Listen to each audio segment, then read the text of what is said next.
Welcome to Knock 'em Dead, a comedy podcast that deals with the one thing we all experience, yet never talk about: death. Episode 1, Near-Death Experiences. Near-death experiences, the great mulligans of life, those moments when life taps us on the shoulder and says it's taking its accrued days off, and you suddenly find yourself as a contestant on Survivor, the afterlife, heading towards a bright light while shedding your meat suit, meeting your dead grandma Pettigrew, who says you were a crap granddaughter, but it's not yet your time. She even hates me in heaven. And within these near-death encounters lies a treasure trove of information about the afterlife, the great beyond, the eternal slumbermeister, the great snoozer in the sky. It's like finding a pot of gold at the end of a rainbow made of adrenaline and questionable life choices. Whether it's having a head-on collision with a rogue city bus driven by a meth addict who loves punctuality, having a staring contest with the universe during a bungee jump gone wrong, or getting bacterial meningitis contracted at a Persian bodega with a D health rating and meat that smells like a urinal cake. These moments have universally shown that life can exit stage left at any second, and we're always standing at the edge of our mortality with a one-way ticket to the great mic drop in the sky. And if you knew there was something after this life, what would you do differently? I'm Rachel Bradley, with my co-host, Christopher Titus. This is Knock 'em Dead. Hi guys, welcome to the episode 1 of Knock 'em Dead podcast. I am Rachel Bradley. I am Christopher Titus. We are going to deal with death in a way that people don't deal with it. I love the way that we did that. I'm Rachel Bradley, and I'm Christopher Titus. We're going to talk about death. Well, here's the thing about this. And when you came up with this idea to do this, I remember sometimes I come up with an idea and you look at me like I'm an idiot. Sometimes you come up with, I look at you like an idiot. And you said this and I was like, that's exactly it. Because the one thing we go through is death. All of us, no matter what. Yes. And we're all afraid of death. Right. Oh, I knew the answer. Yeah, well, I'm don't switch it up, because so far I'm 2 for 2. Giving you softballs. So what we want to do is make it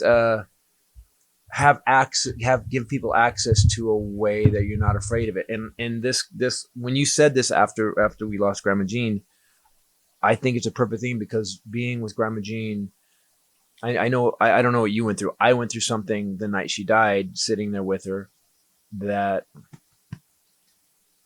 I watched her pass peacefully, and I all of a sudden was okay with mortality and death, and she was surrounded by love, and I thought, okay, if this is how it can be, then I'm not afraid anymore. And the way she reacted, even when she was gone. It's not that way for everyone. No. She was a really good human being in life, yeah. And so her death was, I think, all things considered, a very graceful, merciful death. Yes. You played guitar for her as she was passing throughout that day. And one of the last things that she said to you, Grandma always gave compliments. Insultingly, where you were like, thank you. Yeah, wait. So she said to me a couple 2 or 3 times before this happened, she said, I was playing guitar for her one day, and she goes, I'm so upset. I laughed so hard when she said that. She goes, well, that's all right. You can play like that. That's okay. You play like that. That's okay. You play like that. You don't have time to practice. You play like that because you don't have time to practice.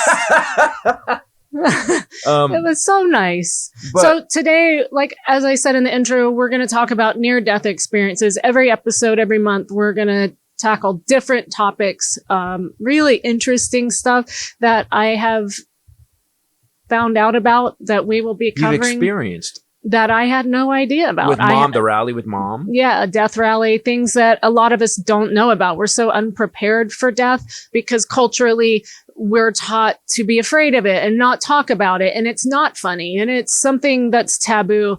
And I disagree. Having watched it happen 3 times personally up close and being a part of that, I disagree.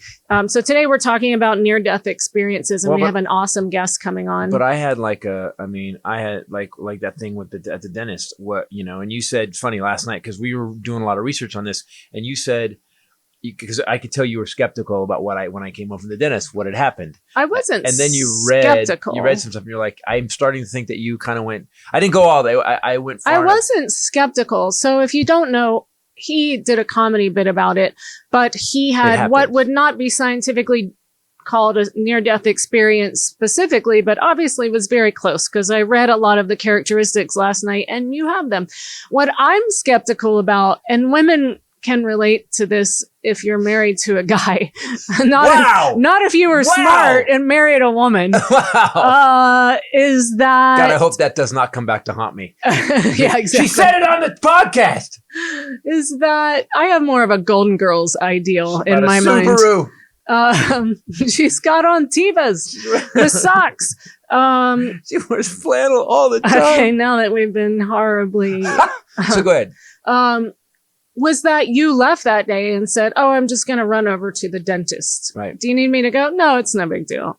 And then you went and died, or almost died, and then came home still like it was no big deal. And then as you started talking about it more, and as your whole being changed. No, I called you from the dentist and I said, you're not going to be having to me. I got the end. I always put it into show terms. I got the end of my new show. And you were like, that's what you said. And I know what my show's going to be about. And then I came home and told you, people, it was the weirdest thing. They over medicated me. I went out. I wasn't out. I was doing a dental surgery where I was supposed to be awake all the time. It was all local.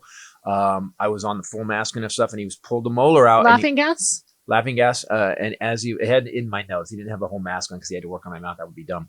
And then I was wondering. He pulled the molar out again, which was this big. He pulled this out of my face. And then he started digging around on the hole, and my ear started going like he was. I could like, and I go, hey, I go, why are you doing it? And he says, oh, there's a nerve there. I'm probably hitting it. And I remember because I'm still a comedian. I'm like, did you just say that to my face? Probably. No, you're definitely hitting it. So he goes, well, let me crank the gas up. So he cranks. And I have a thing because my families were all alcoholics. I metabolize anesthesia very quickly. So he cranked the gas up. Next thing I know, I'm watching them from behind them. And then I floated to the ceiling, and next thing I know, I'm in outer space, and I'm looking around, and I had this weird, it's funny. I knew what had happened. I was like, oh shit, this is not, I didn't say this was good. I remember just being like, okay, I'm here now. And then I saw the universe end to end, huge craziness. Like I realized how tiny we are. Did you think about your wife? I didn't think of the dogs or anything. I was just thinking like... I like that you said that first. I didn't think about my wife. I didn't even think about the dogs. I'm not thinking about... Oh, let's talk about last night, what you just said in bed. She goes, man, if I died, man, these dogs would miss me so much. And I'm like, yeah, the dogs. I can't die because they need me. So I floated around and I saw the earth, and the earth was in the distance this big. And I had this weird, deep realization that everything we worry about here doesn't matter. All the money, all the fame, all the success doesn't matter. The physical things. All that matters is, what you can be to other people here. And it changed you. It changed. How you could recommend that? I mean, you vacillate sometimes. Oh, I'm not saying I still have access to the asshole. OT, old Titus, and NT, new Titus. I'm just saying that OT is as is common, a much rougher place to be. But it made me. It did in NDEs, and I don't think this was a complete NDE but here's the freaky part. The next thing I know, I'm yanked out, and I wake up to the doctor banging me against the table, going, "Wake up!" And he was like, "I'm like, don't use a thing." This feels like a Three Stooges dentist. Hey, I think he's having a near-death experience, Mom. Do you know what's interesting is I've been thinking about this as it pertains to NDEs that I've read about and to your experience. Is the closest I came to death was flipping an SUV 5 times, and it knocked me out. Broke your collarbone. Should have died. Yep. If I have a picture, I'll have to find that for this podcast, of my SUV where the whole roof is flattened except right over where I was, and it's a little tent. And my mom always said that an angel was holding up the metal above my head. But I had a concussion for a very long time. And I did experience a life review where my life flashed before my eyes. Yeah. And it's crazy because I can still remember that so clearly. And it happens. People say, well, how can you see your whole life that quickly? You do. Your brain is capable of so many things that we don't ever touch on here. Right. And the thing I was going to say was, though, that any type of brush with death. So I've had very peripheral brushes with death. I took care of my mom throughout her passing. My grandfather, journey. My grandmother, I was also a caregiver too. And that changed me. And it changed how I saw death. So some of the side effects, all of the side effects of NDEs that you'll read about are positive. People come back and they have this changed perspective.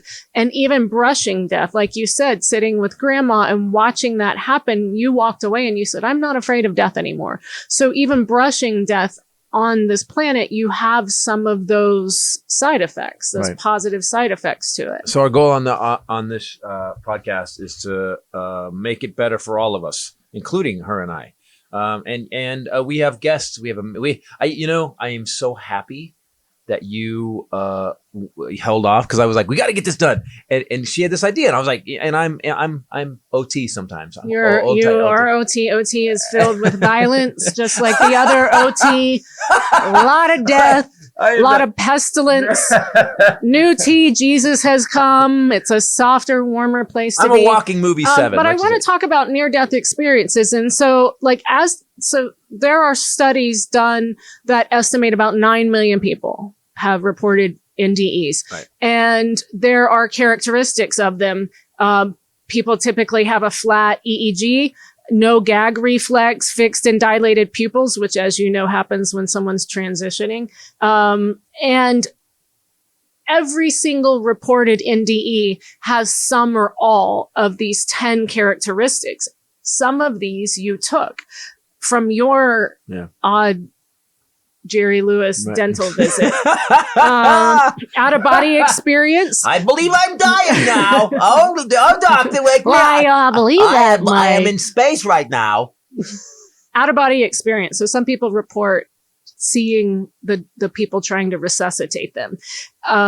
Accurate visual perception and hearing, auditory perception from outside the body, feelings of peace and painlessness, a sense of removal from the world. Very, very common. Yep. One of the more common ones. And our guest today is going to talk about that. Light phenomena, encountering some sort of loving white light. Did you have that? No, I was in space. I saw all the stars and the earth. This white light, often people have reported that it communicates telepathically, like we were saying, like we do when we're fighting. I look at you, you know I want to kill you. You look back at me, I know you love me and would never want to kill me. Right, exactly. Life review, life flashing before your eyes, which I just said, feeling of having entered another world. Is that what you would say? Yep, 100%. Yeah. Interesting. But also really aware. I didn't enter another world. I entered a much bigger universe where everything was like, and I think our in some of his books, our guest has talked about this, where it's bigger than. Yes. The weird thing is that it's bigger than you, and for this guy to be a scientist is such a different vibe. Well, that's what it's talking about. That common thread, being of light, being of white light, is to people that report that during their NDE, to them is God, a God presence. Also encountering other lower beings of light or reuniting with dead family members or family members. Some of my family members definitely lower beams of light. It's a brown light. We're going to get to your family members because I never knew this, that people do have negative NDEs. And our guest today does not talk about that in his book, but there are also, because you would think, well, wouldn't some people, like the ones we mentioned without naming earlier, when they go to the end, wouldn't they possibly see fire? And yes, that does happen. And then the other thing is a tunnel experience or entering a darkness, a sense of moving up. Some people said it was like a staircase or a tunnel or a passageway. You definitely went up. Yeah, because you looked back on the planet. Which, if you look at it, maybe the mythology of quote heaven, looking up, going up. If throughout history, this goes all the way back to Plato, NDEs, he had one. If you go back and everybody reports the same thing, I guess it would just be up.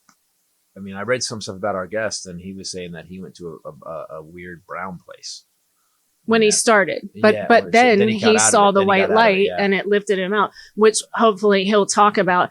There's a lot of doctors that have studied NDEs, and there's 4 leading ones that we'll link underneath this, but it's interesting to go and read some of the things that have happened. One doctor did, his name was Dr. Pim van Lommel, and he did a study of blind people who had experienced NDEs, and they 1 out of 5 experienced an NDE with some of those same characteristics, and they had vision. They all reported that they had sight during their NDEs.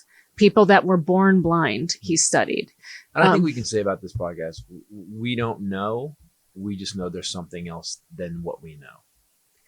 Well, that's why I first started reading about these, and I read Proof of Heaven. Our guest today wrote that book because I lost my mom, and you want to put some tangibility to something that you don't fully understand and you can't explain. And so it's fascinating to me, if you are searching, that we have people who went and then kind of came back.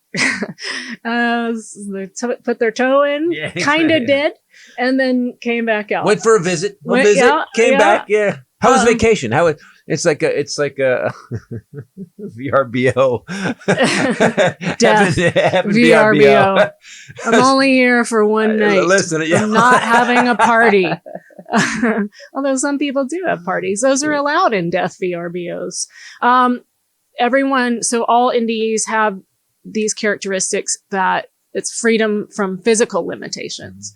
Love keeps coming up. It becomes a thing. Our guest today talks about that throughout his book, and transcendence. Those are the 3 things that everyone experiences. I'm excited. Who's our guest? So, but I want to get really quickly to these negative NDEs really quick, because you brought up your family. I wanted to talk about. All right. Negative NDEs. So those are the positive NDEs. Negative near-death experiences that have been reported. People have reported sensations of anguish, distress, a void, devastation, and vast emptiness. People often have reported seeing hellish places, what they would describe as a hellish place, and things like their own idea of what the devil is like. Because we're all going to be locked in our own hell if that's where we go, right? Mine will be filled with cheap shoes and my gosh, bad no makeup. Cologne. You'll have no makeup. But I'll have to get up and speak in front of people with no makeup. Your hair, you will have no brush, and no Dyson Airwrap. No Peloton. What? Oh my God. They said, here's one direct quote: "When I reached the bottom, it resembled the entrance to a cave with what looked like webs hanging. I heard crying, wails, moans, and gnashing of teeth. I saw these beings that resembled humans with the shape of a head and a body, but they were ugly and grotesque. They were frightening and sounded like they were tormented or in agony." Well, let's don't talk about the negative. Let's don't talk about. I'm just saying, maybe you should read about those other ones. I'm fine. I've changed I'm actually. I have spent my life writing comedy to make people better, And since my little whatever experience I had, where I went to, I have changed my. It's funny. I have so much more gratitude now. Gratitude for you. Gratitude for our life. Gratitude for career. Gratitude for the people. I mean, there's it changed. My. I still want to be successful. I still have this, but it's not the be all end all anymore. I still want. It's not what it's for. It's not what it's for, right? And if it is, the only success should come out of doing something that makes a difference. That's what I kind of think now. I kind of think like, because I've always kind of done that with my comedy. I've always written it to make a difference. You're kind of like Comedy Gandhi. Okay. Oh, come on. Yes, I prefer comedy MLK, but whatever. Oh, do you? Who's our guest? Oh, okay, guys. We're going to go over to our guest today, who I am so super excited about. Super excited. We held off doing our first episode because he was going to do it. This is somebody whose books I have read, who I have studied, look up to for many years, especially after I lost my mom. And here's something funny. I thought today, I have always called you Dr. Eben Alexander, and it occurred to me today, I could be mispronouncing your name. No, you're doing a great job. It's Eben Alexander. Thank goodness. His first name is Eben, E-B-E-N. For the last week, I called you Evan. So sorry. Until she finally yelled at me last night. I told you, E-B-E-N. Oh, Eben. I'm sorry. There's apologies. So many things that we could say about this guest, many of which make me feel like an underachiever. He was a neurosurgeon. He was an associate professor at Harvard Medicine School. He was once committed to a specific worldview, and then something very specific happened to him that changed his entire outlook on life. Dr. Alexander, stereotactic radiosurgery operations. I have to even look back at how to say that. What is that? Well, stereotactic radiosurgery, my whole interest in neurosurgery was trying to do things that maximize the benefit of an intervention, but minimize the trauma to the patient. Amen. And so that involved things like radiosurgery, which basically enables you to do high dose radiation to define targets in the brain without ever opening the brain up. You can treat vascular malformations, a lot of tumors, things like that. So it was really a revolutionary technology that's changed medicine. I was also into intraoperative MRI. I helped develop one of the world's first systems for that. And that's another way of minimizing trauma to the patient and maximizing benefit. So that was my, I love neurosurgery because of all that innovative potential that was there. And being at Harvard was like, I was like a kid in a candy store. So many bright young people to work with. I had fun. And it was developing things to help make patients' lives better. And if you know about neurosurgery, malignant brain tumors, aneurysms, strokes, things like that, people can get very sick with the stuff that we try to treat. So I was glad to contribute to making it easier on our patients. What's amazing is you're not just a doctor that took the classes and we're like, okay, I'm going to do it how they tell me to do it. You're like, no, let's try something different where we don't have to go invasive. And just to clarify, Ray, he's still a neurosurgeon. He's not, he's OG. He's gangster. And he came up with new technologies. You didn't used to be. Not practicing anymore. He doesn't need practice. He's good. He's done. Yeah, he mastered that. He's moved on. Right, I've moved on from that. But I love neurosurgery. I'm not clinically active now, but that doesn't mean that my neurosurgical knowledge hadn't been incredibly important at interpreting my near-death experience and coming to a deeper understanding of the nature of reality, consciousness, brain and mind. All of that was greatly enhanced by my experience. I read also that you were interested in becoming an astronaut, that you had actually applied to NASA. These were his options for college, by the way. You and I, there weren't many options. Being a comedian is not about making good choices, and yet here we are. I have plan A and no plan other. Well, the business with NASA, it turned out I had met Rhea Seddon when I was a resident in neurosurgery at Duke. Rhea Seddon was a mission specialist in the shuttle program. Wow. And she convinced me to apply because in the mid-'80s, they were seeking new astronauts. They wanted 35 new mission specialists. And so I applied, and all that was moving along, and I was getting ready to move away from my neurosurgical training and get totally into the astronaut corps when my father, my adoptive father, who's very important in my life, he was a neurosurgeon, and he convinced me to put off the plan for going into space until after I finished my neurosurgical residency. So I decided to do that. But when I did, then the Challenger disaster happened 1 year before I finished my residency. So when I finished, they were still in the middle of a 2.5-year hiatus, not flying the space shuttle. And so I just decided to go into neurosurgical practice. So also, you can't really parachute out of the space shuttle either. So you had to go like, yeah, I'm going to stay here. I'm good. Well, there are interesting systems for evacuating out of orbit that do involve parachutes as an end Really? stage. But yes, but I've seen plans for it, but luckily we've never had to use any of that. Luckily. So let's talk about this change in career path in 2008. Do you want to explain? Well, and one thing I just want to say is that the reason Ray set you up with what your past was because there's an extra level of reality because of your past sets up what happened. Being a scientist, knowing science and believing 100% in science, and then having what happened to you happen, gives you a credibility that's unlike anybody else's. So tell us what happened to you. Well, it is an advantage having one foot in both worlds, in the spiritual and the scientific, because I'm still very much a scientist. And I know that science is the pathway to truth. But I also realize that the simple little Newtonian deterministic version of science that is peddled in modern culture, that is not quantum informed, is something we should have let go of, 100 years ago. Right. Materialism, physicalism, the notion that only the physical world exists, those are outmoded, kind of positions that the scientific world is rejecting because of the modern science of consciousness.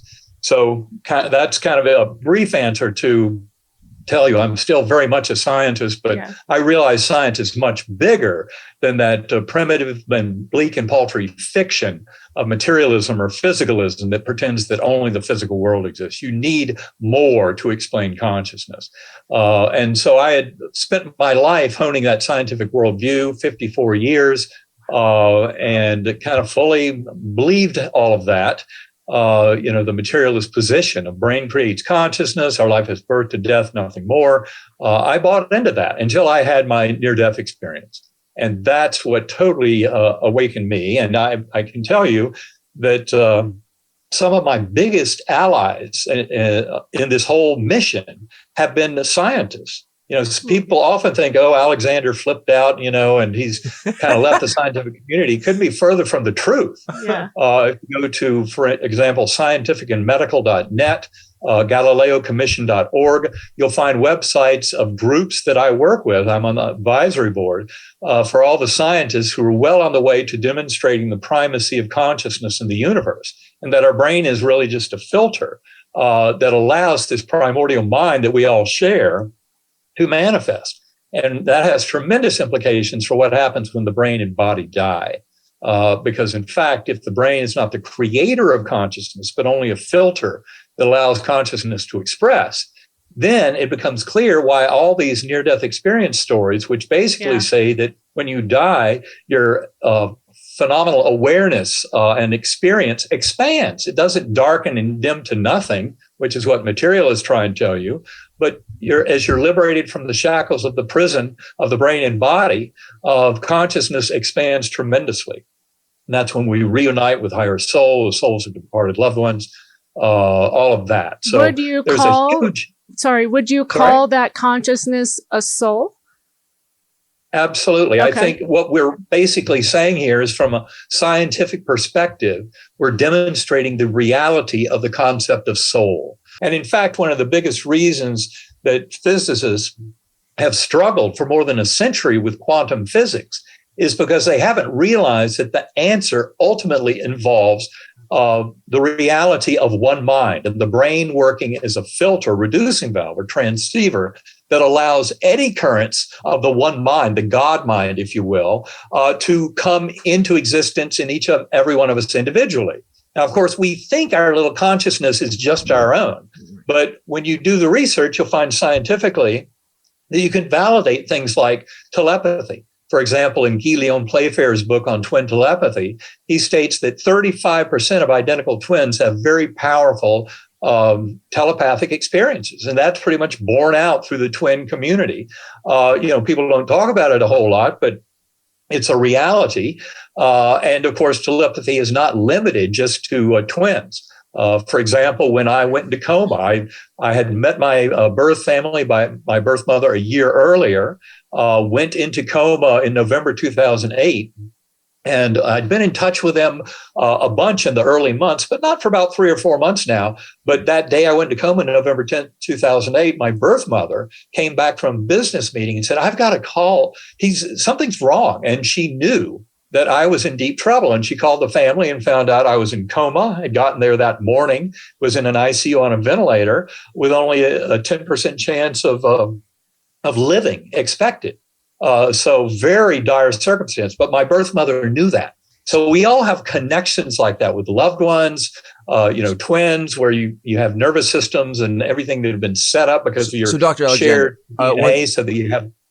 You're going through so much great stuff. I just want to go. So here's my question about science relating to this. Quantum physics. There's a point with science.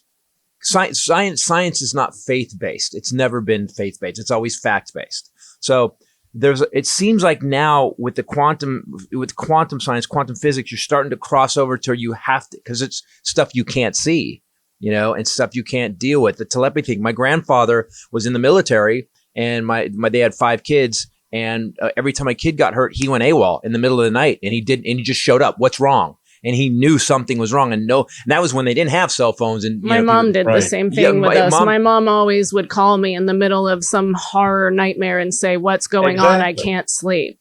So let's explain, because is faith and science connected? Is now science starting to walk into faith a little bit? Before we do that, I want to go back, because some people don't know what happened.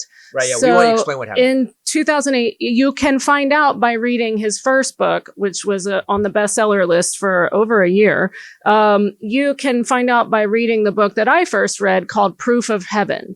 There's another part to it, a neurosurgeon's journey into the afterlife. So in 2008, Dr. Alexander got bacterial meningitis. I'm completely curious. Were you eating bad food at the local Indian bodega? How did you get bacterial meningitis, and what happened? Well, first of all, Chris, to your question about science and faith, because this is very important.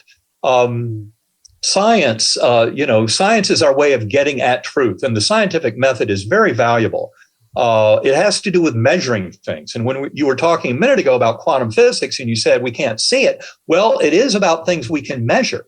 Positions of electrons, polarization states of photons, things like that. A lot of things that can be measured. And that's what makes science so powerful, is we can measure things and really compare and come up with hypotheses and things that make sense.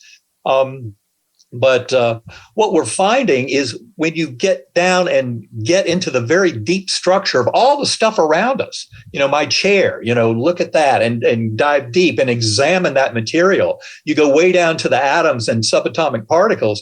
That's where you find the mystery. As Niels Bohr said, he was one of the founding fathers of quantum physics. And he said that our world of reality, of real things, is made up of things that are absolutely unreal. And what he meant by that is subatomic particles do not behave like billiard balls. And for example, the Nobel Prize in Physics was given in 2022 for entanglement. Entanglement is an admission by the Nobel Committee that our old notions of space and time and everything fitting together in a 4-dimensional space-time universe is not the ultimate reality, that you have to dig deeper, that things are connected at a much deeper level. And I will postulate that level, the entanglement, is due to the fact that the mental layer of the universe, that is this notion of our consciousness interconnecting us, is a fundamental property of the universe. It didn't come with humans. We borrowed it from the universe itself. And so that's where the science is very important. But it's not about materialism or physicalism, because what you find, for example, if you want to look at people's brains under the influence of psilocybin, magic mushrooms, or LSD, DMT, other things like that, we can go into that later if you want. But what you find is those extraordinary phenomenal experiences that happen on those substances occur with the brain going dark. The brain's getting out of the way. So if you were trying to depend on neuroscience and measurements in the brain to explain the phenomena of something like psilocybin experiences, you're going to be disappointed. I did some of those scientific studies in college. I actually did several scientific studies on that. If you're out with your friends in a miniskirt During at college, a club, that's not a scientific study. My brain goes dark. That's why I got my brain career. went dark. Most of the time. That's correct. Okay, move on. But in other words, you can't look at the workings of the brain and then explain it all, because the brain is just getting out of the way to allow the phenomenon to happen. And the phenomenon involves bigger aspects of the universe than just the physical realm. That's the main point. So now I can get to your question and kind of get back to what happened to me back in November 2008. So, I held that scientific worldview right up till the night before my coma. But on November 10th, 2008, I woke up with severe back pain, horrific headache. Anybody in medicine who hears about sudden onset of headache and back pain would think of meningitis. But my brain was already being overrun by an extremely aggressive, deadly, and absolutely should have killed me bacterial meningoencephalitis. And it drove me into coma within about 3 hours. Wow. And that set of facts informed my ER physician, Dr. Laura Potter, when I came in, 54-year-old white male, status epilepticus in extremis, trying to die on her watch. She didn't even know who I was, even though she was a friend of mine. But she came in the room, I looked horrific, seizing, just in terrible shape. And she knew I was in deep trouble. Did a lumbar puncture, out came thick white pus under pressure. And she told me months later, when she saw that, she knew and knowing I'd gone into coma within 3 hours of symptom onset, she knew I was in deep trouble and probably only had a 10% chance of survival. They put me on a ventilator, on 3 powerful intravenous antibiotics. And during those 7 days that I was in coma, things just got worse. And there was really no sign of neurologic improvement. And so on day 7, they ended up holding a family meeting saying I'd gone from 10% to 2% chance of survival, but with no chance of recovery. And that's when they were recommending stopping antibiotics, letting nature take its course. But also, there was a medical case report that was written by 3 doctors who were not involved in my care, but absolutely fascinated by this miraculous recovery. And they went through my medical records in great detail, wrote up that case report in the Journal of Nervous and Mental Diseases. It came out in September 2018. That's by Dr. Serbi Khanna, Lauren Moore, and Bruce Grayson. And in that case report, they make 2 major points. One is the neurologic exams, my Glasgow coma scale of 6 or 7, probably as low as 5.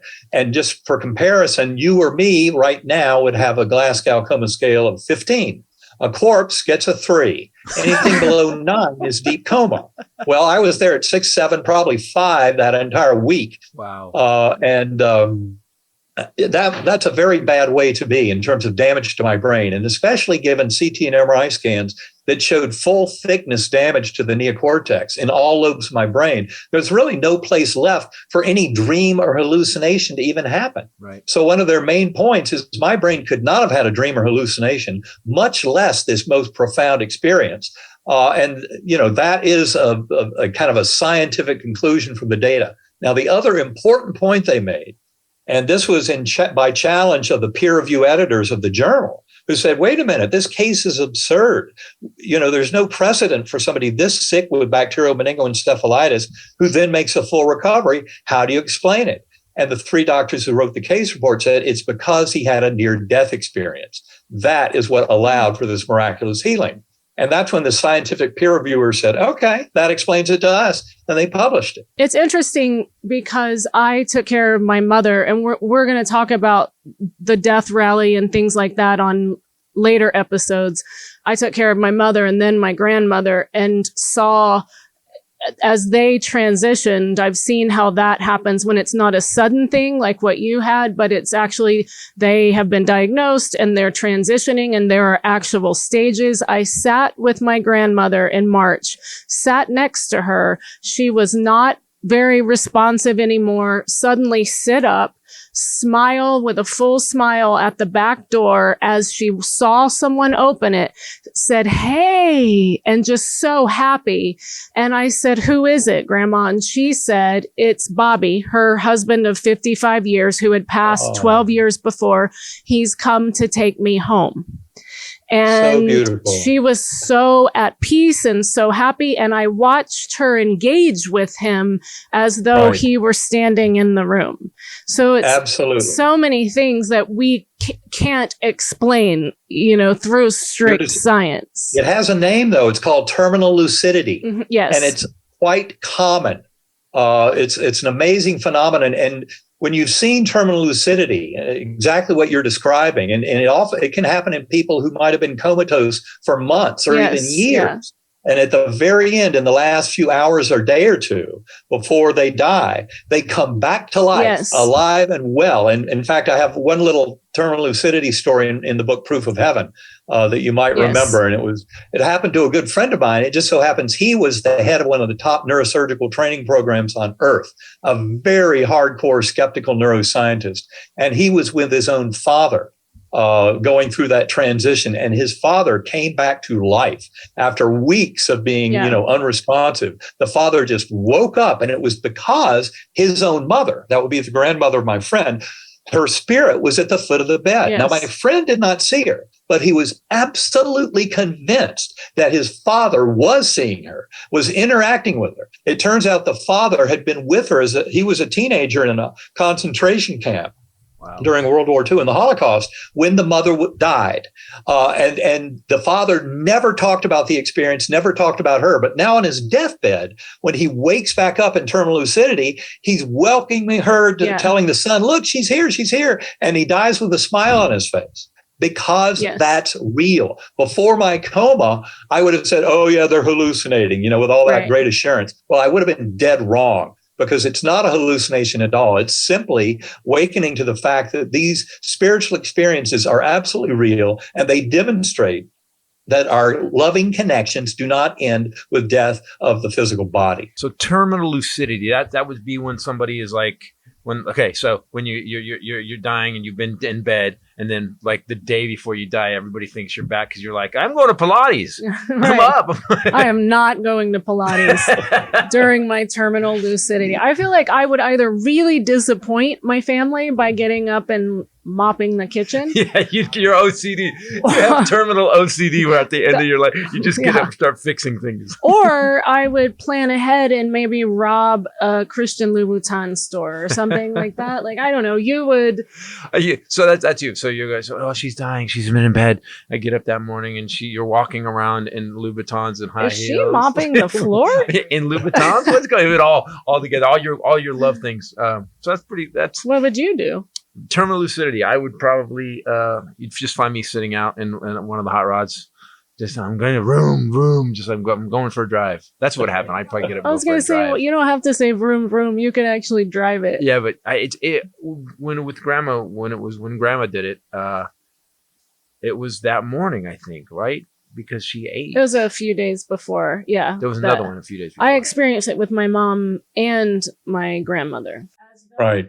So it's crucial to kind of get the importance of the scientific revolution about all this, that we're eternal spiritual beings, and we're bound together through the forces of love and kindness, compassion, mercy, acceptance. Those are what you learn from the NDE community about life reviews, that happen in 25 to 50% of NDEs, but the life review is kind of like the golden rule being written into the fabric of the universe. Yeah. Treat others as you would like to be treated. The reason I can say that is one of the most prominent features of a life review is that you feel like you're experiencing it through the emotions of others around you who were witness to your thoughts and actions. So in other words, your life review is not your perception of it, but how your actions affected other people. It's a beautiful example of how we're sharing the dream of the one mind. And this is how all of consciousness and humanity is evolving.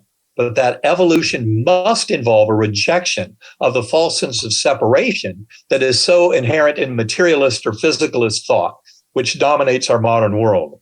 And yet science is leaving physicalism and materialism in the dust because they are not true. According to quantum-informed science of consciousness, there's a much richer reality that acknowledges the primacy of consciousness, that God force that so many NDEers encounter.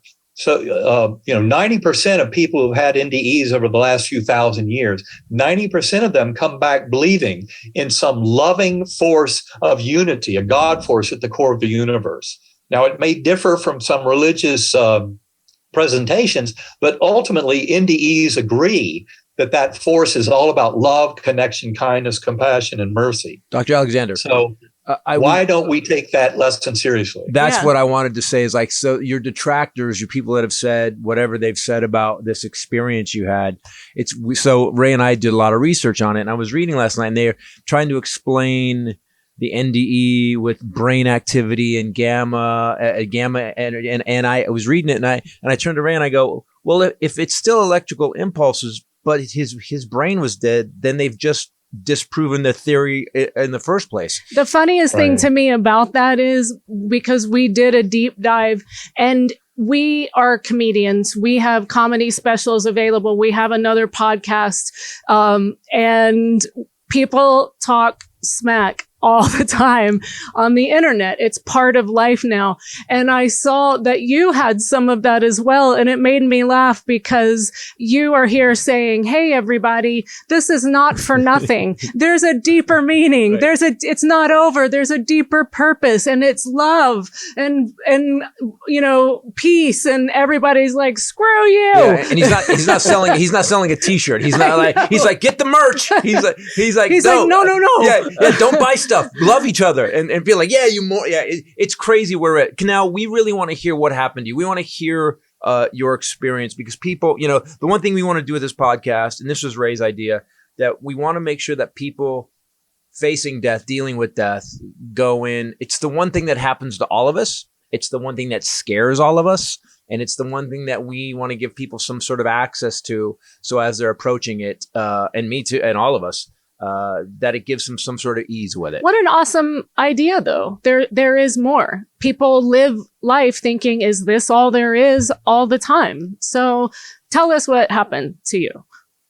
Okay, well, it started 4:30 in the morning with that severe back pain, headache, going into coma, as I described a little while ago. Important to point out that an atypical feature of my near-death experience is that I was amnesic. I had no memories of Eben Alexander's life. I had no knowledge of Earth, of humanity.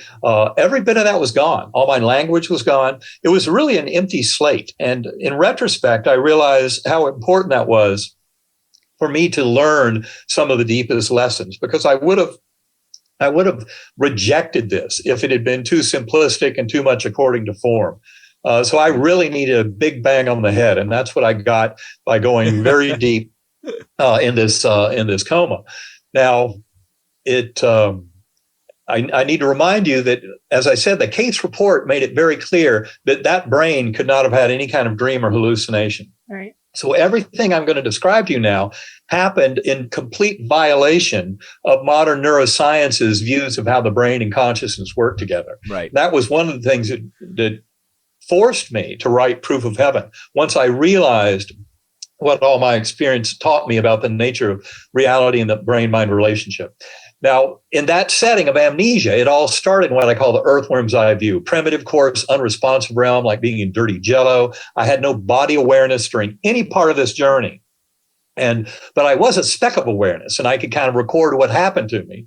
And in that earthworm's eye view, it was very foreboding, kind of pounding, monotonous sounds and odd smells, and really, not very attractive world to be in. But I didn't have any memory of anything else. So to me, fine, this is the way it is, and I simply accepted it. Wow. So it was dark and a weird noise and clangy. So it was like basically landfill. It was like a landfill at night. Is that heaven? Are you sure this was heaven? Now, luckily, I was rescued by a slowly spinning white light that came packaged with a perfect musical melody. And that white light opened like a rip in the fabric of that ugly earthworm eye view realm and led me up into this brilliant, ultra-real gateway valley. It was like Plato's world of ideals for the individual soul. absolutely beautiful beyond description. Many Earth-like features. I was a speck of awareness on a butterfly wing. There were millions of other butterflies looping and spiraling in vast formations, colors beyond the rainbow. And I remember thousands of beings dancing in this meadow down below. And the meadow itself was absolutely beautiful. Flowers, blossoms on trees, buds, everything just opening, blossoming, rich, fertile. Plant life and all of the joy and merriment down below. People were dancing, children playing, dogs jumping. I mean, I can't Dancing, describe. running, and there's dogs. High five on Oh dogs. man, people have been saying that. There is no rainbow bridge. They come with you. By God, dogs are there. I'm in. The words don't really do justice to this magnificent, beautiful, and festive world that I was witnessing from this butterfly wing. What do you feel? What did you I feel? remember a soft What did you feel? summer breeze. Do you remember? Sorry. Do you remember? I'm sorry to interrupt you, but do you remember what you were present to in that moment? I mean, you're talking about everything else, but what were you present to as you were watching?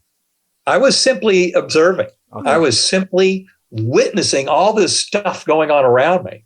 And at this time, there was no thought that my body has died or I'm down there in a hospital room. No, that was one of the things about the amnesia. I had absolutely no memory of living as Eben Alexander. Wow. It's atypical. It's unusual for an NDE, but again, it was an absolutely necessary step for my NDE for me to come down believing it. Right. I had to be that far removed from things, and a kind of the normally patterned NDE with full memory would not have worked. And of course, when I first woke up in the weeks after coma, I thought, well, I guess that loss of memory, and my memories took about 2 months to return after I woke up. Wow. So I was still early in the process of memory recovery. And it made sense to me that I would have such a loss of memory, given all the damage my doctors told me had happened to my neocortex. But the thing I didn't yet realize was how all those memories were going to come back, which they did over about 2 months, even to a point of being more complete than they had been before coma. I explain a lot of that in Living in a Mindful Universe, but it's where we, in that book, discuss the scientific evidence that memories are not even stored in the brain. So wait. So memories aren't stored in the brain. That seems odd. Isn't that the computer? So I guess I have a CD, like a terabyte in my butt. I was gonna say mine has definitely been stored in my butt. That would account for the extra mass. Also, when you show up, though, I guess memories about you must be stored in my crotch. No. Sorry, Doc. Go ahead. This is fascinating. We want to continue the story. And sorry we're interrupting sometimes. We're so fascinated by the book, and we were so fascinated by what you've gone through and the connection that we just, and not meaning to interrupt you, but boy, are you smart. Boy, do you keep going. So what, so how was the rest of the journey? Go ahead. And so anyway, this soft summer breeze was my first knowing of that force of the divine, of that love force, of God force. It was all through that realm. Excuse me. And so at any rate, that was that soft summer breeze. I called it in my writings the breath of God or divine wind. And that was, it changed everything about my perception of the scene, even though the elements of the scene stayed the same. But that awareness of the God force and the unity throughout it all was a striking kind of emotional truth that came into me at that phase. Now, also important to note is I was not alone on the butterfly wing. There was a beautiful young woman. Doesn't get better than that. Sparkling blue eyes, high forehead, high cheekbones, a broad smile. She was dressed in the same simple but colorful garb as all those beings dancing down below. And she was very important to me. She was basically my guardian angel or my spiritual guide. And her message to me was delivered telepathically. She never said a word. She was looking at me with this smile of pure love. And her message came into my mental awareness. You are deeply loved and cherished forever. You have nothing to fear. You are deeply cared for. And the other part of the message, as I put it in the book, Proof of Heaven, is you can do no wrong. And I wish I had explained that better at that part of the book, because the truth is, what I was knowing by this point, especially as this mission continued, was that love is the answer. And the more all of our actions have to do with unconditional love for our fellow beings, the more direct is our pathway of ascendance towards that oneness with the divine. but we are given the gift of free will. That God force that co-creates reality with us gives us the gift of free will, which allows us to do other things, to experiment, to maybe not be so loving, to maybe be more selfish and greedy. Yes, unfortunately, we are given free will and we don't always use it for good. Free will is what put me on the floor of an IHOP bathroom after doing Molly. And I fell into a giant bonfire, Doc. So free will, of course, that wasn't just free will. That was also beer will. Sometimes beer will actually, free will made me drink the beer. The beer will made me go into the Molly bonfire. will. Molly will. There you go. If you will. Exactly. And we can do that, but we end up finding that that's a much more arduous and difficult pathway forward, that it's much simpler if we simply recover that love for self and others and live our lives expressing that love than if we try and fight that. And that's why you can do no wrong means given that you understand that basic principle of the binding force of love. Right. Now, it turns out that this was just a stepping stone. That beautiful Gateway Valley, all the festivities below that I've talked about were being fueled because up above were these swooping orbs of angelic choirs that were emanating chants, anthems, hymns that would just thunder through my awareness. Incredibly powerful, awe, majesty, the incredible richness of this realm. And those musical choirs up above fueled yet another portal or wormhole or what have you, a passageway into higher and higher dimensions. And I remember seeing all of four-dimensional space-time, our world, this material world, all of that collapsing down. Then all of that spiritual realm that I had encountered in the Gateway Valley with a completely different temporal ordering, I must stress. They are not stuck in Earth time. Earth time allows the drama to unfold for us, but it is not a fundamental driver of temporal relationships in the spiritual realm. There, it's deep time or meta time, which is a temporal dimension that's different from our temporal dimension that allows for things like a life review. In your life review, people describe, you see birth, death, you see everything in between. How is it you're seeing all of that simultaneously? You're seeing it because you're in a different temporal dimension that is much more general than our temporal flow. And what happened was the angelic choirs, the musical portals, provided yet another pathway up.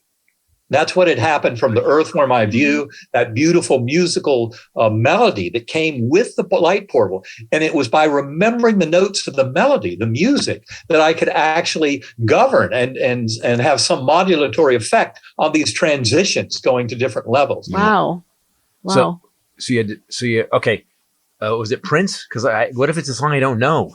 I knew you were going to say that because there's certain music that could make this suddenly not heaven but hell. That's true. Like I knew Prince for you or for me, that would be Prince would be awesome. Yeah, pussy control. Because our neighbor. I don't think that plays in heaven. Good point. Yeah, like our neighbor's music that they play at parties sometimes. We don't want that music. If I go to heaven and that's there. Tejano music that also is banned from heaven. That's racist. I'm not being racist. I don't like the music. Got it. Anything with a accordion and a xylophone. I'm out. I'm out. That would also exclude polka. Yep. Sorry, go ahead. But in this next passage going up from that Gateway Valley, I went up into what I call the core. And that was seeing all those temporal things collapsing down. The entire universe throughout all eternity was collapsed into this oversphere for teaching purposes. And in the core, I was told, not in words, but in pure conceptual flow, you're not here to stay. You'll be going back. It will teach you many things. Hold on, Dr. Alexander. Hold on. You're so. By the way, here's the thing. You're so smart, and you're explaining this so well. I just want to be clear. No, so the temporal time here on Earth, I just got something we were talking. No time, no stress. If there's no time, there's no stress. If I can see my entire timeline in front of me, I don't have to stress about anything. So we live in a totally different reality. So in this reality you're in right now, you're talking about, there was absolutely, the construct was everything was happening all at once, and yet you were still in the present moment. Right. Wow. Very much. And I read that it's very common in a lot of reports of people's NDEs that they have said that there is no language, that it's a consciousness passing between two beings, but you're not physically speaking. So that's interesting. Well, yeah, it's kind of fascinating, but getting back to all of this, that core realm, it turns out what would happen is I'd tumble back down spontaneously to that earthworm eye view. Wow. And it was by remembering the musical notes of the melody. Yeah, get off 23 positions in a one night stand. That'd be a weird song for heaven too. That's weird. Yeah. Maybe Prince isn't in heaven. Prince is definitely in heaven. I mean his music. Don't ever say that. I mean his music. I was able to conjure up that light portal that took me back up into the Gateway Valley with a beautiful guardian angel, her beautiful reassuring messages, witnessing all the beauty of that realm with all the earth-like features, but also rich spiritual features. And a lot of the lessons were taught there too. But then an ascendance back up through those angelic choirs into the core realm. So let me ask you, would it be a spoiler alert? Guys, you have to go read this book, Proof of Heaven. He has 3 books. Map of Heaven is one we haven't mentioned. That's the one in the middle. Would it be a spoiler alert to talk about the girl who was your spiritual guide when you were in the coma? It really, it's a spoiler that I'd rather not. Okay. But I would just share, to kind of give people a flavor for where you're going with all this, is that one of the biggest features of my NDE and my kind of soul journey that needed to be corrected through that had to do with my adoption. That my birth mother was 16 years old, unwed. My birth father, they couldn't find a way to get together.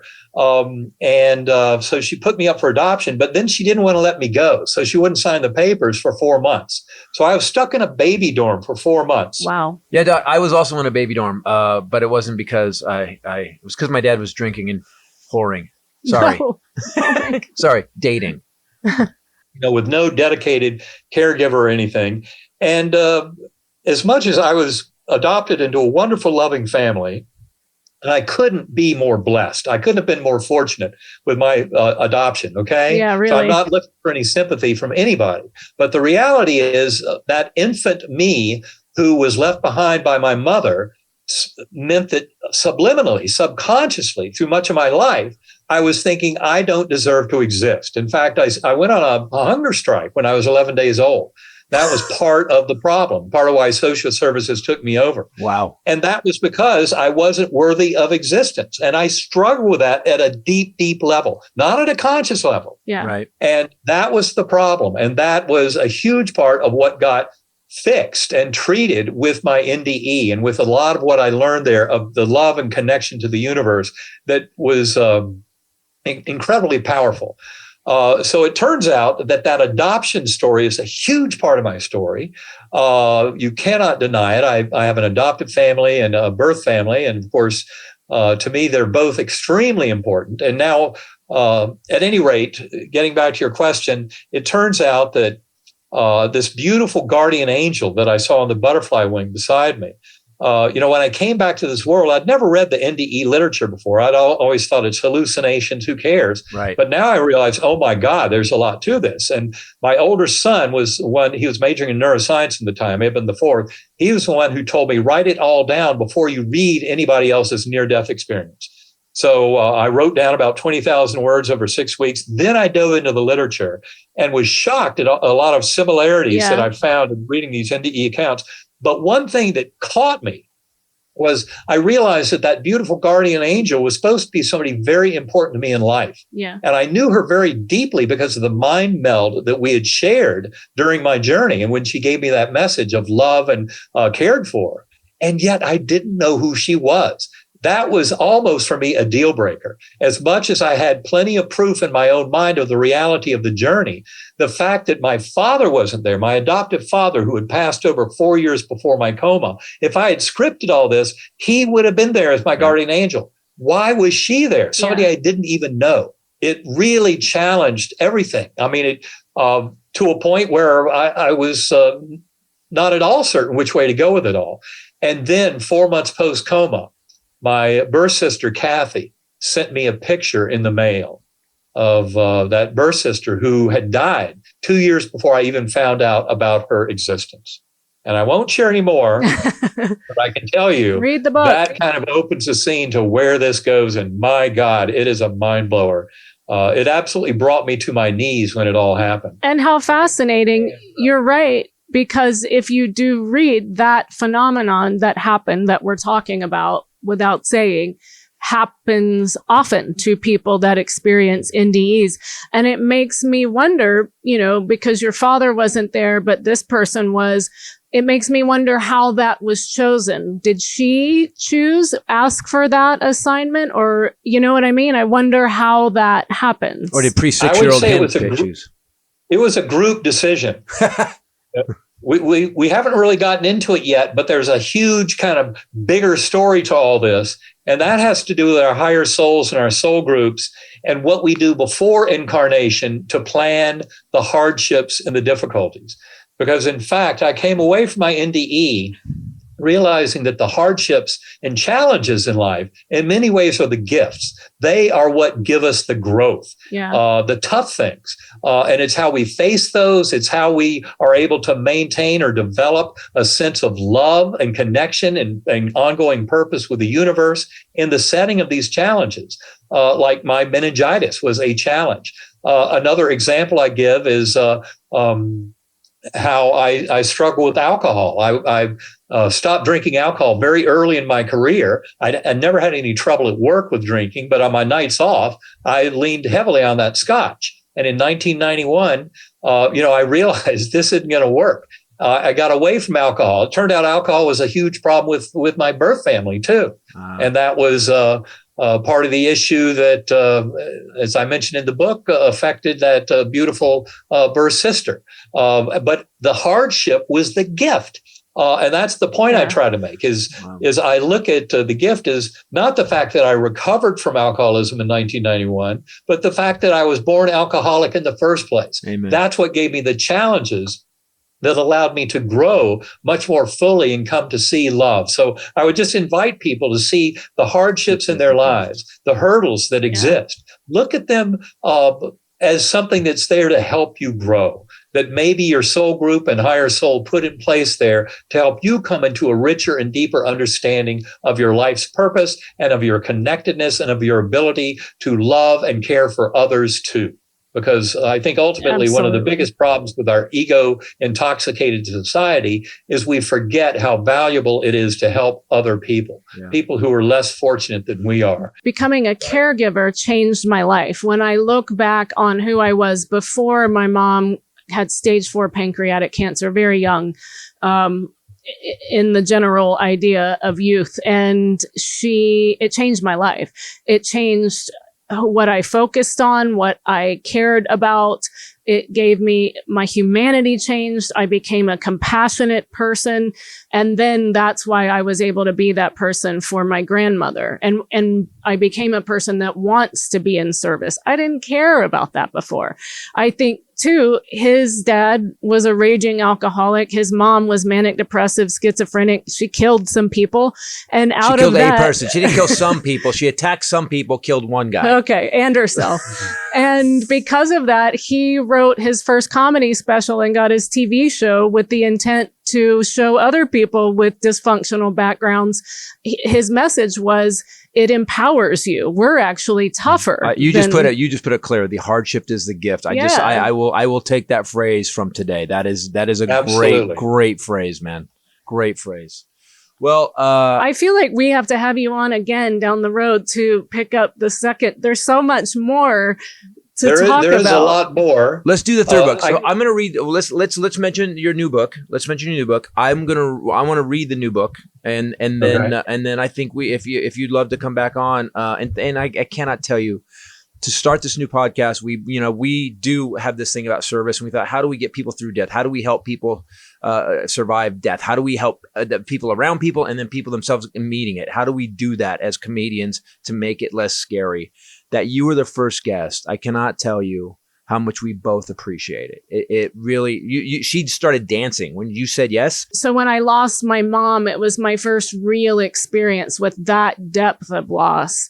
And as Tennessee Williams said, I was trying to find in motion what was lost in space. And I needed some tangibility to where she had gone because energy doesn't dissipate. I couldn't understand it. And so I did some research online and found your book, and I took your book to North Carolina to the beach we were there for a week, and I sat on the beach and read Proof of Heaven and then Map of Heaven and felt some peace from that. I was adrift. And then when I finished, I felt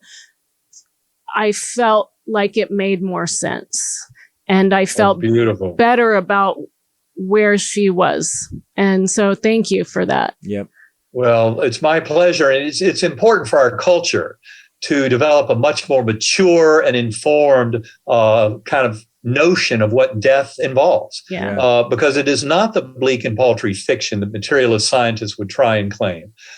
There's far more to be kind of excited and enamored with about our existence, especially about our ongoing connection with loved ones after permanent bodily death. What I know is that there's absolutely nothing to fear, that it's actually an expansion of conscious awareness and a reunion with loved ones from multiple lives. So it's a glorious thing to be celebrated.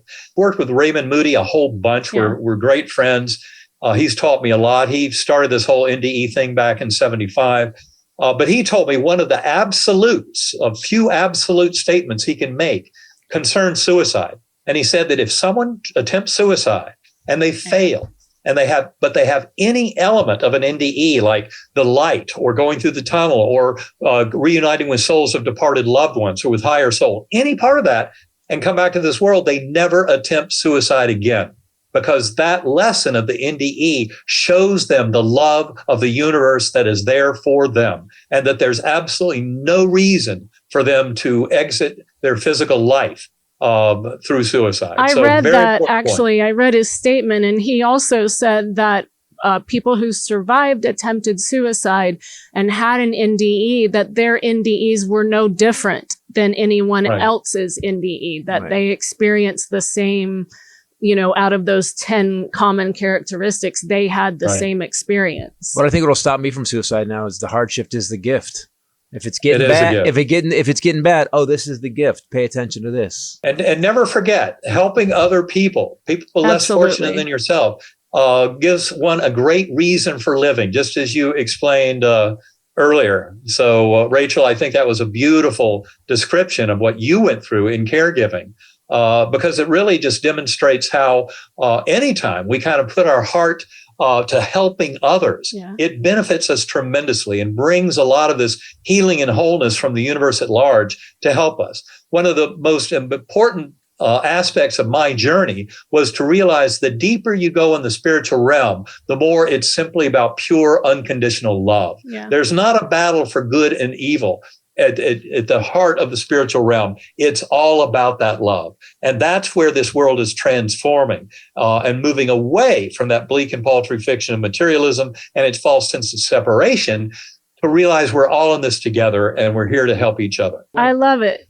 Dr. Eben Alexander, thank you so much. This was a gift for us.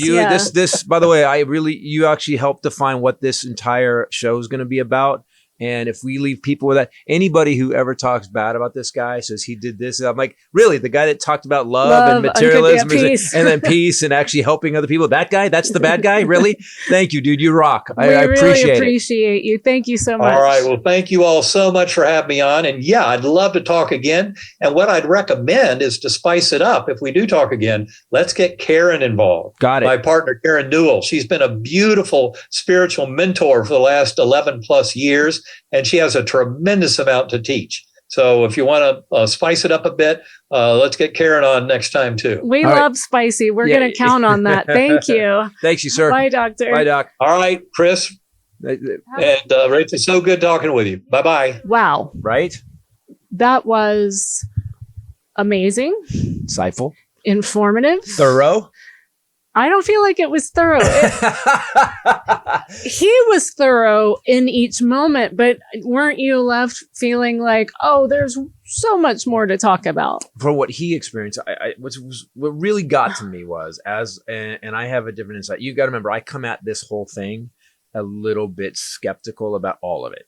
And I come at it like, well, okay. And then so to have the messenger of it be a hardcore scientist, to me made a big difference. And at one point, he was very Dennis. He was very Dennis in a good way. Yeah. He's like near-death experience Dennis. Oh, by the way, let me go to the quantum physics of it. He just nailed it. And I was like, and so I was, and that whole thing, the hardship is the gift, is like one of those, like if this new podcast does that, gives people like stuff like that, and then in the midst of the worst thing, you can say the hardship is the gift. I'm not saying it's going to make it better, but it may make it tolerable. Maybe get through it. I had a couple of thoughts. And I'm not going to say who, even though I know you would love to, that if he's saying that, souls grow, that, and they become better each, round or whatever. I thought, there are people in the news right now in the political realm that must be on their first go around. Yeah, exactly. This must be the first time, you assholes. The other thing I thought was, Bobert's been here once. No, we're not saying we're cutting that out. We are not saying anything political in this podcast. I also thought you and I have really reached a higher spiritual realm together already because, for example, when you have a near-death experience, as he talked about, there's no language when you go there. It's communicated silently. And when we're fighting, we walk around the house doing that. Yeah, right. You know what I'm thinking. yeah, you know what I'm thinking. By the way, we don't have a near-death experience. Well, we have, but it's almost because you almost killed me a couple times. Almost. I really... It's weird to have a man tell a story he's been telling for 10 years, because sometimes what happens is you end up getting to this thing where you're like, you've told the story to me so many times. He said garb, like they were garbs. But I want to say that I think that whatever happened to him, what he saw, where he went, who he knew, and like he didn't finish the story because he wants you to read the book, and you should read the book, guys. It's really... The ending is... Yeah, it's stunning. But it gives me a feeling of peace about it. And the thing he said about suicide, man, if people could just get that. The one thing you have, because by the way, here's the thing. You think this life sucks? Guess what? You commit suicide, you got to come back and do it again. Yeah. Until you die. Oh no. I like he scolded people for suicide. Fascinating too. Dive in, go and read some of this stuff, because the interesting thing is they're consistent. Yeah. So many reports, estimated up to 9 million reports of near-death experiences, and they all share common characteristics. Guys, thank you so much for listening to our first ever Knock 'em Dead podcast. Are we getting out now? We're ending it now, huh? Yeah. Because I like the one thing about when I like the one thing about they're all the NDEs are about the same. They're in again, no one's saying you need to buy more Lamborghinis. You need to have more gold watches. It's even the thing that happened to me. It was a enlightening. Oh, got it. So people, don't be afraid of it. Don't be. I mean, listen. Stick around. The hardship is the gift. That's what we can take from Dr. Alexander. And I still feel every time we quit being an asshole. There you go. I feel like we could just leave it with that. Thanks for listening to episode 1 of Knock 'em Dead. We'll see you guys first Friday of every month. I'm Rachel Bradley. And I'm Christopher Titus. Live well. Thanks, guys. Bye.